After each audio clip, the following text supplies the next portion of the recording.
Hello everyone. MGR, Sivaji, Rajini, Kamal, Vijay, Ajith இவங்களுக்கிடையான அந்த fans fight அப்படின்றது வந்து தமிழ் சினிமாவில் ரொம்ப வருஷமாகவே இருந்துட்டு வருதுங்க.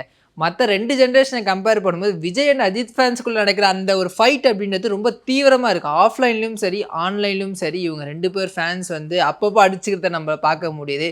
இவங்க 2 பேருடைய படங்கள் தனித்தனியாக ரிலீஸ் ஆனவே தேட்டர் வந்து வேறு லெவல் செலிப்ரேஷன் இருக்கும், ஒரு திருவிழா மாதிரி இருக்கும்.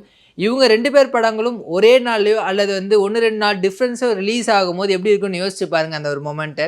1 இல்லைங்க 2 இல்லைங்க 14 படங்கள் இவங்க 2 பேரும் மோதிருக்காங்க. அந்த 14 படங்களை யார் வெற்றி பெற்றாங்க அப்படின்றத இந்த வீடியோவில் பார்க்க போகிறோம். வாங்க வீடியோக்குள்ளே போகலாம். கிளாஷ் 1 1996 பொங்கலுக்கு தான் முதல் முறையாக இவங்க 2 பேரும் மோதுறாங்க. ஜனவரி 12ஆம் தேதி அஜித்தோட வான்மதி படமும் ஜனவரி 15ஆம் தேதி விஜயோட கோயம்புத்தூர் மாப்பிள்ளை படமும் ரிலீஸ் ஆச்சு. வசூல் ரீதியாகவும் சரி விமர்சன ரீதியாகவும் சரி 2 படங்களுமே ஹிட். கிளாஷ் 2 அதே வருஷம் பிப்ரவரி 18ஆம் தேதி பிரசாந்த் ஹீரோவாகவும் அஜித் செகண்ட் ஹீரோவும் நடிச்சிருந்த கல்லூரி வாசல் திரைப்படமும் விஜயோட பூவே உனக்காக திரைப்படமும் ரிலீஸ் ஆச்சு. உங்களுக்கே தெரியும் யார் ஜெயிச்சிருப்பாங்க அப்படின்னு. எஸ், விஜய் சாரோட கரியர் பெஸ்ட் கலெக்ஷனாக வந்து பூவே உனக்காக அமைஞ்சிருந்தது. கிளாஷ் 3 1996 பொங்கலுக்கு இவங்க 2 பேரும் திரும்ப மோதுறாங்க. ஜனவரி 14ஆம் தேதி விஜய் சாரோட காலமெல்லாம் காத்திருப்பேன் திரைப்படமும் அஜித்தோட நேசம் படமும் ரிலீஸ் ஆச்சு. 2 பேருமே வந்து பாக்ஸ் ஆஃபீஸ் தோல்வி. கிளாஷ் 4 அதே வருஷம் டிசம்பர் 12ஆம் தேதி அஜித்தோட ரெட்ட ஜடை வயசு படமும் விஜயோட காதலுக்கு மரியாதை படமும் ரிலீஸ் ஆச்சு. இதில் காதலுக்கு மரியாதை திரைப்படம் மிகப்பெரிய வெற்றி. இந்த கிளாஷை ஜெயிச்சது விஜய் அவர்கள். கிளாஷ் 5 1998ஆம் ஆண்டு காதலர் தினத்தை முன்னிட்டு பிப்ரவரி 14ஆம் தேதி விஜய் சாரோட நிலாவே வா திரைப்படமும் பிப்ரவரி 15ஆம் தேதி அஜித் சாரோட உன்னிடத்தில் என்னை கொடுத்தேன் திரைப்படமும் ரிலீஸ் ஆச்சு. இதில் வெற்றி பெற்றது அஜித் அவர்கள். கிளாஷ் 6 1999ஆம் ஆண்டு ஜனவரி 21ஆம் தேதி விஜய் சாரோட துல்லாத மனமும் துள்ளும் திரைப்படமும் அதுக்கு ஒரு வாரம் கழிச்சு பிப்ரவரி 5ஆம் தேதி அஜித் சாரோட உன்னை தேடி திரைப்படமும் ரிலீஸ் ஆச்சு. இதில் துல்லாத மனமும் துள்ளும் திரைப்படம் மிகப்பெரிய பிளாக் பஸ்டர் வெற்றி. இந்த கிளாஷில் ஜெயித்தது விஜய்.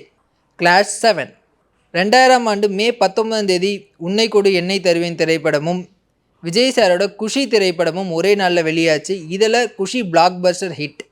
இந்த கிளாஷில் ஜெயித்தது விஜய் சார். கிளாஷ் 8 2001ஆம் ஆண்டு பொங்கலை முன்னிட்டு ஜனவரி 16ஆம் தேதி விஜய் சூர்யா இணைந்து நடித்த ஃப்ரெண்ட்ஸ் படமும் ஜனவரி 16ஆம் தேதி அஜித்தோட தீனா படமும் வெளியாச்சு. 2 படங்களுமே பாக்ஸ் ஆஃபீஸில் மிகப்பெரிய வெற்றி. ஸோ இந்த கிளாஷ் ட்ரால முடியுது. கிளாஷ் 9 2002ஆம் ஆண்டு நவம்பர் 14ஆம் தேதி பகவதி படமும் வில்லன் படமும் ஒரே நாளில் ரிலீஸ் ஆச்சு. இதில் பகவதி ஆவரேஜாக தான் போச்சு, பட் வில்லன் சூப்பர் ஹிட்.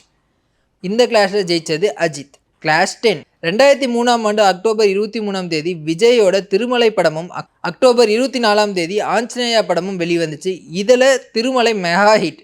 இந்த கிளாஷில் ஜெயித்தது விஜய். அதுக்கப்புறம் 3 வருஷம் வரைக்கும் 2 பேருக்குமே எந்த கிளாஷுமே இல்லாமல் இருந்துச்சுங்க. இவங்க திரும்பி 2006ஆம் ஆண்டு பொங்கலுக்கு மோதினாங்க. ஜனவரி 14ஆம் தேதி பரமசிவன் படமும் ஜனவரி 15ஆம் தேதி ஆதி படமும் ரிலீஸ் ஆச்சு. 2 படமே பாக்ஸ் ஆஃபீஸ் தோல்வி. ஸோ இந்த கிளாஷ் ட்ரால முடிஞ்சது. 2007 பொங்கலுக்கு அஜித்தோட ஆழ்வார் படமும் விஜயோட போக்கிரி படமும் ஒரே நாளில் மோதினாங்க. இந்த கிளாஷில் ஜெயித்தது விஜய் அவர்கள்.